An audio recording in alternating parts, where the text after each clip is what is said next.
رسوله الكريم. أما بعد فأعوذ بالله من الشيطان الرجيم. بسم الله الرحمن الرحيم.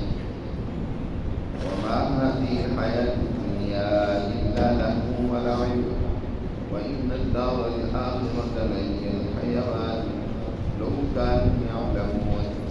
فإذا ركبوا في الفلك دعوا الله مخلصين له الدين فلما نجاهم إلى البر إذا هم يشركون ليكفروا بما آتيناهم وليتمتعوا فسوف يعلمون.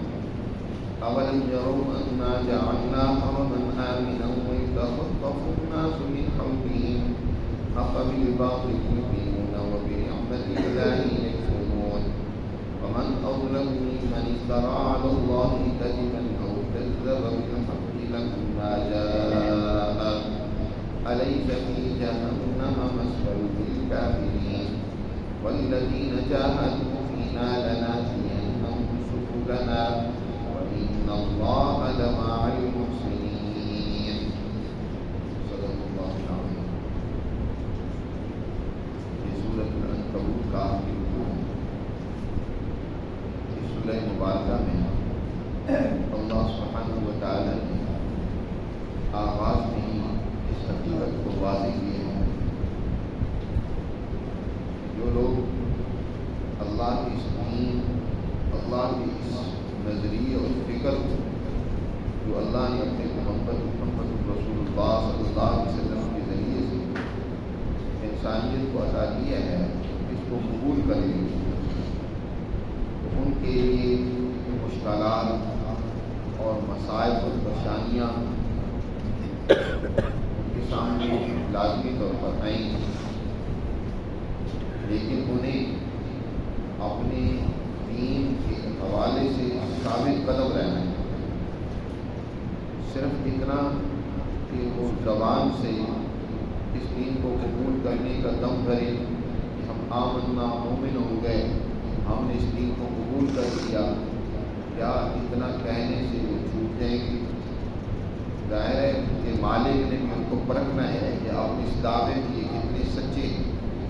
ان پر مشکلات آئیں اور جو لوگ ان پر ثابت قدم رہتے ہیں، اپنے آپ کو اپنے اس نظریے اور دین پر جمائے رکھتے ہیں، یقیناً ایسے لوگوں کے لیے دنیا اور آخرت دونوں جہانوں میں کامیابی ہے. باقی اصل تو آخرت کی کامیابی ہے. یہ دنیا کی زندگی تو اللہ نے اس انسان کو عمل کے لیے، کام کے لیے اس دنیا کے اندر بھیجا ہے. اور اس دنیا کی ساری زندگی کی مثال اس طرح سمجھو جیسے کہ ایک میدان کھیل تماشے کے لیے خوب سجایا گیا اور وہاں کھیل تماشا شروع ہوا، خوب شور مچا، خوب تالیاں پیٹی گئیں، سیٹیاں بجائی گئیں، رام و لاب اور شور و شغب ہوا. لیکن کب تک یہ رہے گا؟ دن بھر رہے، 2 دن ہو جائے گے، لیکن آخر وہ کھیل ختم ہوتا ہے. ختم ہونے کے بعد وہ میدان یوں گجرا ہوا نظر آتا ہے جیسے کہ یہاں کچھ بھی نہیں تھا. بالکل اسی طرح یہ دنیا کی زندگی ہے، یہ اس کھیل اور تماشے کی مانند ہے جو انسان چند لمحوں کے لیے اپنے دل کو خوش کرنے کے لیے انسان شروع کرتا ہے، آخر ختم ہو جاتا ہے. یہ دنیا کی زندگی بھی ختم ہو جائے گی. اصل زندگی جو نہ ختم ہونے والی ہے، جس کے بعد موت اور فنا نہیں ہے، وہ تو آخرت کی زندگی ہے. اور وہی اصل کامیاب ہے جو اس آخرت کی زندگی میں کامیاب ہے. دنیا کی زندگی تو آتی ہے، گزر جائے گی. اللہ تعالی شاہ فرماتے سمجھاتے ہوئے وما هذه الحیات الدنیا الا لہو ولعب. یہ دنیا کی زندگی جو اللہ کے تعلق کے بغیر گزرے ہے، یہ سوائے لہو و لعب کے کچھ نہیں ہے، کھیل تماشے کے کچھ نہیں ہے. ہمارے کھیل تماشا ہے. وَإِنَّ الدَّارَ الْآخِرَةَ لَهِيَ الْحَيَوَانُ. اور بے شک دار آخرت یقیناً وہی اصل زندگی ہے. آخرت کی زندگی اصل زندگی وہی ہے. لو کانوا یعلمون، کاش یہ لوگ جان لیں. دنیا میں بھی اللہ سبحانہ و تعالیٰ جب قوموں اور افراد پر گرفت کرتا ہے تو انہیں کوئی سہارا سوائے اللہ کے اور نظر نہیں آتا، پھر پورے خلوص، سچائی اور دیانتداری کے ساتھ اسی مالک کی ہو رہی ہے، اسی کو پکارتے ہیں۔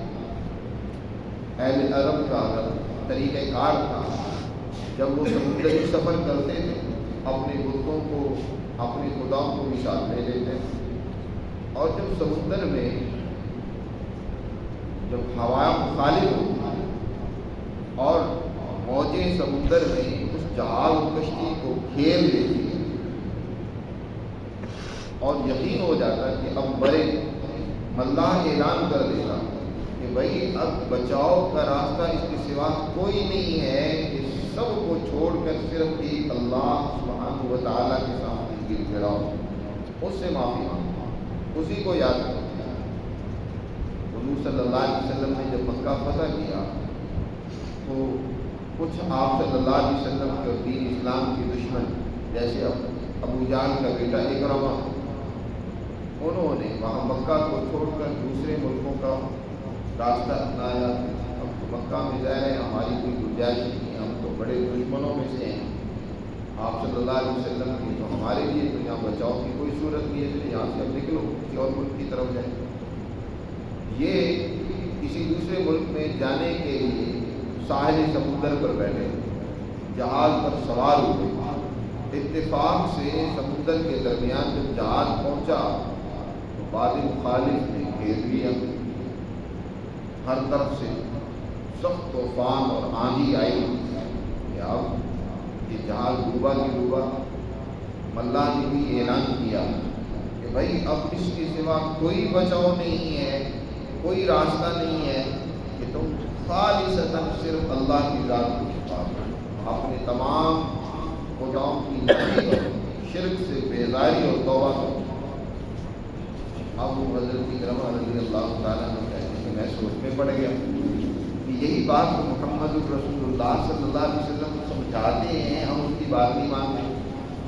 ہم کہتے ہیں کہ یہ کیسے ہوا کہ صرف ایک ہی ذات اللہ کے سارے نظام اور کائنات کو چلانے والی ہے، وہی ہماری مشکلات اور مصیبتوں کو دور کرنے والی ہے۔ اگر یہی بات ہے تو ہم ان کی بات کو نہیں مانتے۔ وہیں دل میں وہ جذبہ اور ایمان پیدا ہوا کہ اللہ نے اگر اس مصیبت سے چھٹکارا دیا تو میں ان کی خدمت میں پہنچ کر ان کی دین کو ضرور قبول کروں۔ اللہ نے اس مصیبت سے چھٹکارا دیا، انہوں نے اللہ کو کہا کہ چلو واپس جہاز موڑو، مجھے اب آگے نہیں جانا، مجھے واپس جانا۔ چنانچہ واپس آئے اور حضور صلی اللہ علیہ وسلم کی خدمت میں حاضر ہو کر اسلام کو قبول کیا۔ اللہ نے یہی بات یہاں بیان فرمائی، فَإِذَا رَكِبُوا فِي الْفُلْكِ، جب یہ لوگ جہاز کشتی میں سوار ہوتے ہیں، دعوا اللہ مخلصین لہ الدین، اللہ ہی کو پکارتے ہیں اس حال میں کہ دین خالصتاً اسی کا کرنے والے ہیں، یہ عبادت بندگی بڑے خلوص کے ساتھ اللہ ہی کی کرنے والے ہوتے ہیں۔ جب اس جہاز میں ان کو کوئی مصیبت آ جاتی ہے، لیکن عجیب ان کا حال ہے، ناشکری اور بے عقلی کیا ہے کہ فلما نجاہم الی البر، جب اللہ ان کو بچا کر خشکی میں پہنچا دیتا ہے، اذا هم یشرکون، وہ اسی وقت پھر شرک کرنے لگ پڑتے ہیں، کہتے ہیں کہ ہمارے فلاں خدا نے بچا لیا، فلاں کی برکت، فلاں ہے کہ رحم و کرم سے ہم بچ گئے۔ لیکفروا بما آتیناہم، آج دنیا میں تو جو کچھ ہم نے تمہیں نعمتیں دی ہیں ان کے انکار کر لیں، وَلْيَتَمَتَّعُوا، اللہ کی نعمتوں سے آج دنیا میں فائدہ اٹھا لیں، فَسَوْفَ يَعْلَمُونَ، ان قریب انہیں پتہ چل جائے گا۔ یہ بطور تنبیہ کہ اللہ ارشاد فرما رہے ہیں، یکفروا یہ امر ہے، اس طرح وَلْيَتَمَتَّعُوا امر ہے، یعنی اعملوا ما شئتم، جو آج کرنا ہے کر لو۔ یہ نہیں ہے کہ اللہ یہاں کی حکم دے رہے ہیں کہ آج کر لو جو کرنا ہے، بدماشیاں کر لو، اللہ فرما رہے ہیں، کیونکہ اللہ تنبیہ اور ڈانٹ کے ساتھ فرما رہے ہیں کہ آج جو اللہ کی نعمتوں کی ناقدری کرنا چاہتے ہیں کریں، اور جو دنیا کے مزے اللہ نے یہ دنیا پیدا کی ایسے فائدے اٹھا لیے، لیکن اللہ سے غافل رہے، اس کے احکامات کی پرواہ نہ کی، اس کے دین سے دور رہے، ان قریب انہیں پتہ چل جائے گا کہ انہوں نے کس طرح زندگی گزاری۔ سوف یعلمون، اولم یروا انا جعلنا حرما آمنا ویتخطف الناس من حولهم. دیکھو اللہ نے خاص طور پر مشرکین مکہ پر جو ایک بہت بڑا احسان کیا، بہت بڑی مہربانی کی، اللہ اس کا یہاں تذکرہ کر رہے ہیں کہ اس وقت جب قرآن مقدس کا نزول ہو رہا تھا، پوری دنیا میں فساد، لوٹ مار، قتل و غارت گیری، چوری ڈکیتی، بدماشی، لیکن عجیب اللہ کی مہربانی و عنایت کی مکہ والوں پر کہ یہاں امن ہے، یہاں کوئی ڈاکہ نہیں ہے، قتل و غارت گیری نہیں ہے، یا فساد نہیں ہے، ہر طرف سے لوٹ مار کا بازار گرم ہے، مکہ پر امن ہے. آپ ذرا تاریخ اٹھا کر دیکھیں، کتنے ایسے جنگل و بیابان تھے جو سمندروں اور دریاؤں میں بدل گئے. دنیا میں کتنی تبدیلیاں آئیں، کتنی آبادیاں ڈرات بن گئی. 500 سال حضور صلی اللہ علیہ وسلم کی بعثت سے، بلکہ اس سے بھی 1100 سال حضرت ابراہیم اور نبی پاک صلی اللہ علیہ وسلم کے درمیان کا زمانہ تقریباً 1000 سال ہے.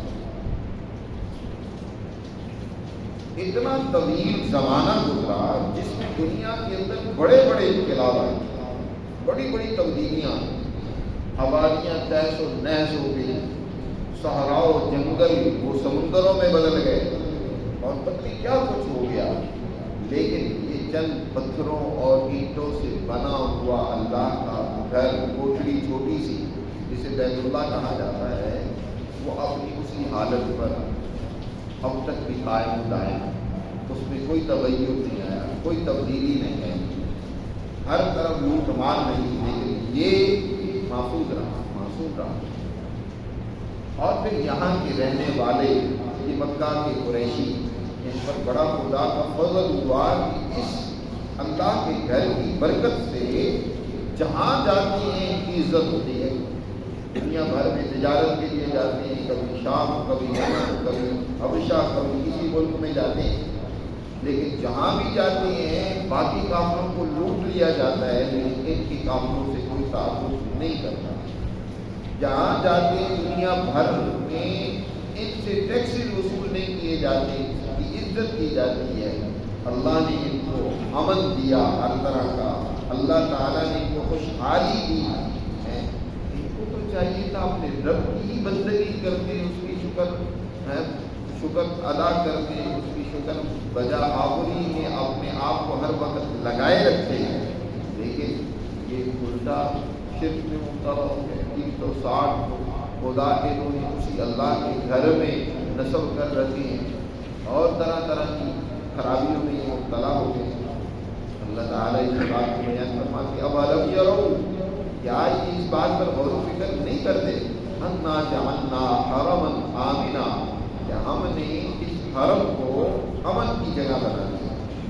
وَيُتَخَطَّفُ النَّاسُ مِنْ حَوْلِهِمْ، ان کے ارد گرد سے لوگوں کو اٹھا لیا جاتا ہے، اچک لیا جاتا ہے.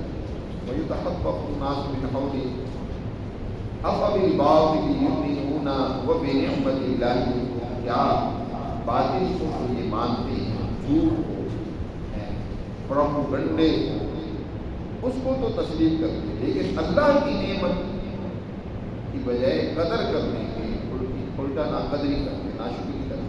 وَبِنِعْمَةِ اللَّهِ يُكَفِّرُونَ فَلْيَعْبُدُوا رَبَّ هَٰذَا الْبَيْتِ، ان کو تو چاہیے تھا کہ اس گھر کے رب کی بندگی سے نہ تھکتے، جس نے ان کی حفاظت کی ہے، جس نے وقت کے بڑے بڑے فرعونوں، نمرودوں، حامانوں، وقت کے بڑے بڑے اباب ہیں، بڑے بڑے اس وقت کے ابرہہ جیسے ہاتھیوں کے لشکر لا کر بیت اللہ کو تہس نہس کرنے والوں کو اس نے ابابیلوں سے تباہ برباد کر دیا. لیکن یہاں اس گھر پر، اس کے رہنے والوں پر آنچ نہیں آئی. تو کیا یہ باطل پرستی میں مبتلا ہے، اللہ کی نعمتوں کی ناشکری کرنے میں مبتلا ہے؟ اللہ کسی قوم پر مہربانی کرے، عنایت کرے، تو سب سے زیادہ شکر ادا کرنا چاہیے اور اس کے سامنے سب سے زیادہ جھکنا چاہیے. لیکن آج جھوٹی باتوں پر ان کا اعتقاد ہے، گڑھنگو باتیں، جن کی کوئی حقیقت نہیں ہے، بے سر و پا باتیں ان پر یقین رکھتے ہیں، اور جناب رسول اللہ صلی اللہ علیہ وسلم کی حقیقت اور سچائی ان کے سامنے پیش کرتے ہیں، اس کے منکر ہیں، تو پھر اس سے بڑا ظالم کون ہے؟ وَمَنْ أَظْلَمُ مِمَّنِ افْتَرَىٰ عَلَى اللَّهِ كَذِبًا أَوْ كَذَّبَ بِالْحَقِّ لَمَّا جَاءَهُ۔ اس سے بڑا ظالم کوئی نہیں ہے جس نے اللہ پر جھوٹی بات کا افترا کیا، غلط بات اللہ کی طرف منسوب کی کہ اللہ کے لیے شریک تجویز کر لینا، یہ ہمارے جو بت ہیں پتھروں کے، یہ بھی خدائی اختیارات رکھتے ہیں، یا اللہ کی طرف نسبت کر لینا کہ کوئی اس کا بیٹا ہے، بیٹی ہے، وہ اپنے دنیا کے کام کے چلانے میں کسی کا محتاج ہے، یہ ان کی سفارشی ہیں اللہ کے حضور، اور جب تک یہ سفارش نہیں کریں گے اللہ میاں بخشیں گے نہیں۔ اس طرح کی فضول قسم کی گھڑنتو باتیں جو انہوں نے بنا رکھی ہیں، یا اسی طرح کہتے تھے جو ہم کچھ کرتوت کر رہے ہیں نا، یہ سارے جو بے حیائی کے کام، جو بد اخلاقی کے کام، ظلم و زیادتی کے کام کر رہے ہیں، کہتے ہیں اللہ امرنا بہا، اللہ نے ہمیں اس کو حکم دیا، ووجدنا علیہ آباءنا واللہ امرنا بہا، ہم نے اپنے آباء و اجداد کو جن کاموں پر پایا ہے نا، ان کا اللہ ہی نے ہمیں حکم دیا کہ یہ جو کچھ کر رہے ہیں اللہ کے حکم سے کر رہے ہیں۔ اس سے بڑا جھوٹ کیا ہوگا؟ اللہ بھی ہے کا حکم دیتا ہے، اللہ ظلم نا انصافی کرنے کا حکم دیتا ہے، غلط کام خود کرتے ہیں اور نسبت کرتے ہیں کہ اللہ بھی یہی ہمیں اس کا حکم دے رہا ہے۔ او کذب بالحق لما جاء، یا جب حق ان کے پاس آیا اس حق کو ہی انہوں نے کیا کر دیا؟ جھٹلا دیا۔ اس سے بڑا ظالم کوئی نہیں ہے اللہ کی طرف غلط بات کی نسبت کرے، یا جب اس کے پاس سچائی اور حقیقت آئی تو اس کو نہ مانے، اس کے کار کر دے، خواہشات میں مباح ہوا ہے، خواہشات کے پیچھے لگ کر اس کو جھٹلا دیتا ہے، تو ایسے لوگوں کا ٹھکانہ جہنم کے سوا کیا ہو سکتا ہے؟ علی فی جہنم مثوی للکافرین، کیا نہیں ہے جہنم میں ٹھکانہ کافروں کے لیے؟ اب سورہ مبارکہ یہ ختم ہو رہی ہے، اور جس سے اس سورت کا آغاز ہوا تھا اسی مضمون سے اس کا اختتام ہو رہا ہے۔ آغاز ہوا تھا کہ احسب الناس ان یترکوا ان یقولوا آمنا وهم لا یفتنون، لوگوں نے سمجھ لیا ہے کہ آمنا بات اتنا کہنے سے کہ ہم ایمان لے آئے بچ جائیں گے، ان کی آزمائشیں انہیں مشکلات سے گزرنا نہیں پڑے گا، مخالفوں اور دشمنوں اور منکروں کی طرف سے انہیں اذیت اور تکلیفیں نہیں پہنچے گی، ایسا نہیں ہوگا، پہنچے گی۔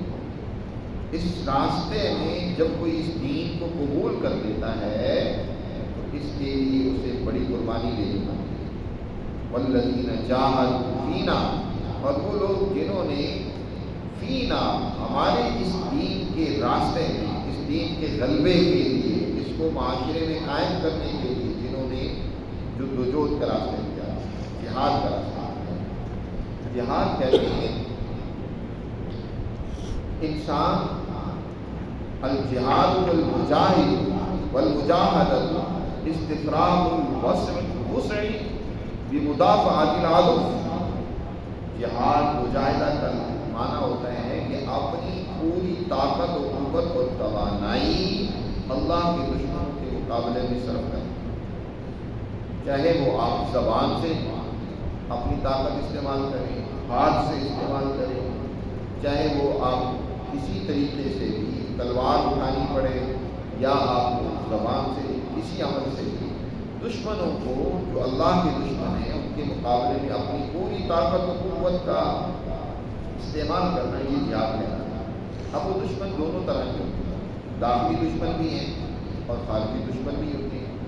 ظاہری دشمن تو یہ ہے کہ کوئی کافر ظالم ہے جو نہیں چاہتا کہ اس کے مفادات کو نقصان پہنچے، لہذا وہ اپنے مفادات کے تحفظ کے لیے سچی مسلمان جماعت کی مخالفت کرتا ہے، وہ نہیں چاہتا معاشرے میں عدل ہو، معاشرے میں مساوات ہو، امن ہو، خوشحالی ہو، کیونکہ اس کے مفادات اسی سسٹم سے وابستہ ہوتے ہیں، تو ان کے مقابلے میں جہاد کرنا یہ جہاد کا ایک اونچا درجہ ہے۔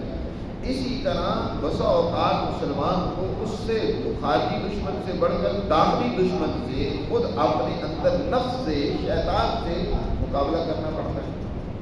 آپ صلی اللہ علیہ وسلم نے ارشاد فرمایا تم جیسے دشمنوں سے، بیرونی دشمنوں سے جہاد کرتے ہیں، ایسے ہی اپنے اندرونی دشمنوں سے بھی جہاد کرتے ہیں۔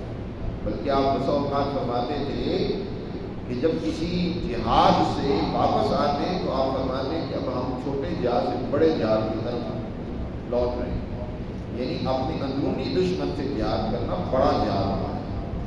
بیرونی دشمن سے تو انسان جہاد کر لیتا ہے بسا اوقات، لیکن جو داخلی دشمن ہوتا ہے نا، اس سے مغلوب ہو جاتا ہے، خواہشات سے مغلوب ہو جاتا ہے، شیطان سے مغلوب ہو جاتا ہے۔ تو اپنی خواہشات کو دبانا، اللہ کے احکامات جب سامنے آئیں تو ان کے سامنے اپنے آپ کو سرنڈر کر دینا، جھکا دینا، جی یہ بہت بڑا اونچا جہاد ہوتا ہے۔ اس کے لیے بڑی کوشش کرنی پڑتی ہے، قربانی دینی پڑتی ہے۔ آج آپ دیکھیں گے ہم لوگوں کا بھی کیا حال ہے۔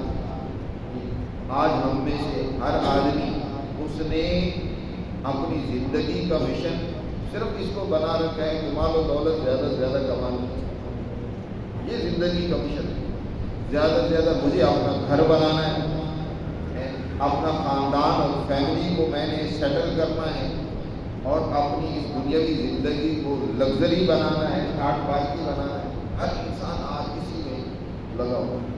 اصل جو مقصد ہے جس کے لیے اسے کوشش کرنی چاہیے تھی، محنت اور مجاہدہ کرنا چاہیے تھا، آج اس سے مقابل ہے۔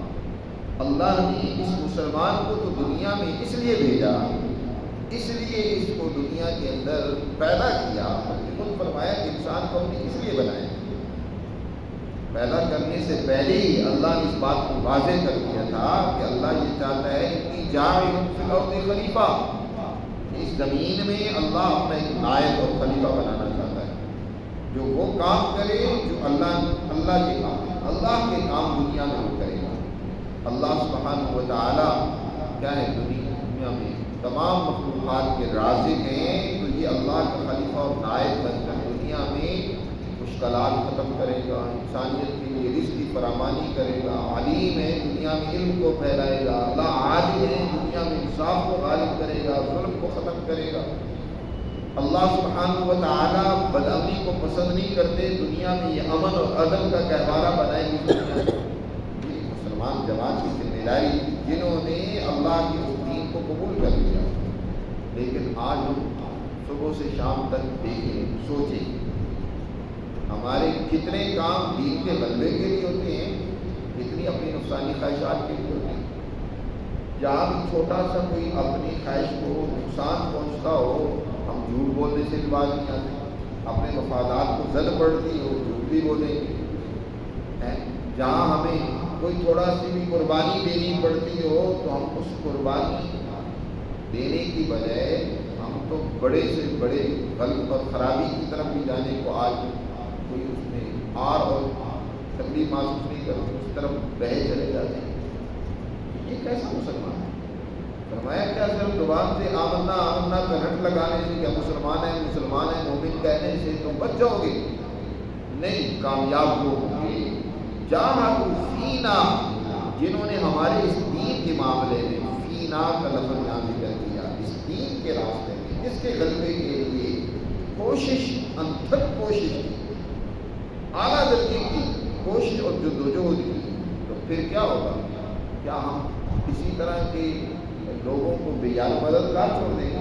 نہیں، پھر اللہ کا وعدہ ہے لَنَهْدِيَنَّهُمْ سُبُلَنَا، پھر یقیناً ہم ان کے لیے اپنے راستے کھول دیں گے۔ لَنَهْدِيَنَّهُمْ سُبُلَنَا، یہاں سبل کا لفظ ذکر فرمایا، سبیل کا لفظ نہیں، سبل جمع ہے سبیل ہے۔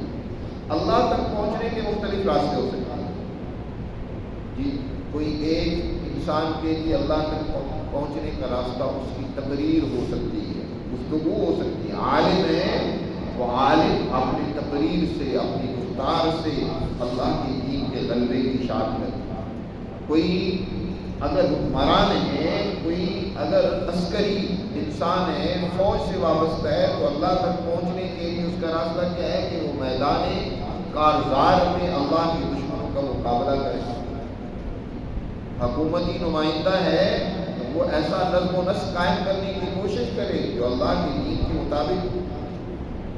اسی طرح کوئی اور انسان ہے، تبلیغی ہے، تو وہ بات و نصیحت اور تبلیغ کے ذریعے سے اللہ تک پہنچنے کے متعدد راستے ہو سکتے ہیں۔ ان راستوں میں سے جس راستے میں بھی کوئی کوشش کرے گا تو ہم اس کے لیے وہ راستہ کھول دیں گے اور اس کے ذریعے وہ اللہ تک پہنچ جائے گا۔ ہدایت کہتی ہے الطریقۃ المطلوبۃ الذی یوصل الی المطلوب، یعنی ایسا وہ راستہ جو انسان کو مطلوب اور مقصود تک یعنی منزل تک پہنچا دے، اس کو ہدایت کہا ہے۔ الذی یوصل الی المطلوب، جو منزل تک پہنچا دے۔ تو فرمایا جس نے کوشش کی تو ہم اسے منزل تک ضرور پہنچائیں گے، لنہدینہم سبلنا۔ اور فرمایا سب سے بڑی بات وَإِنَّ اللَّهَ لَمَعَ الْمُحْسِنِينَ، بے شک اللہ کی تعریف اور نصرت ان لوگوں کے ساتھ ہوتی ہے جو احسان کے ساتھ پورے اخلاص کے ساتھ ہیں، اللہ کے راستے میں کام کرنے والے ہوتے ہیں، تو اللہ کی تعریف نصرت اور مدد ان کے ساتھ ہے۔ محسن کہتے ہیں احسان کی خود حضور صلی اللہ علیہ وسلم نے تعریف بیان کی۔ آپ سے پوچھا جبرائیل امین نے کہ من احسان، اے اللہ کے رسول بتائیے احسان کیا چیز ہے؟ فرمایا تعبد اللہ کأنک تراہ فإن لم تکن تراہ فإنہ یراک، اللہ کی اس طرح بندگی کرو گویا کہ تم اللہ کو دیکھ رہے ہو، اللہ کو سامنے رکھتے ہوئے۔ یہ نہیں ہے تو کم سے کم درجہ تو یہ ہے کہ تم اس طرح اللہ کی دین کے راستے میں کوشش کرو کہ تمہیں یقین ہو کہ میرا رب مجھے دیکھ رہا ہے، میں جو یہ کر رہا ہوں میرا مولا اور میرا رب مجھے اس کو دیکھ رہا ہوتا۔ یہ احسان جو ایسے طریقے سے کام کریں تو اللہ کی مدد نصرت اور تعریف کے شامل حال میں۔ تو اس طریقے سے اللہ سبحانہ و تعالیٰ نے سورہ مبارکہ میں بڑے اہم مضامین بیان فرمائے اور یہ صورت مکمل ہوئی۔ اللہ ہمیں ان تمام احکامات پر عمل کرنے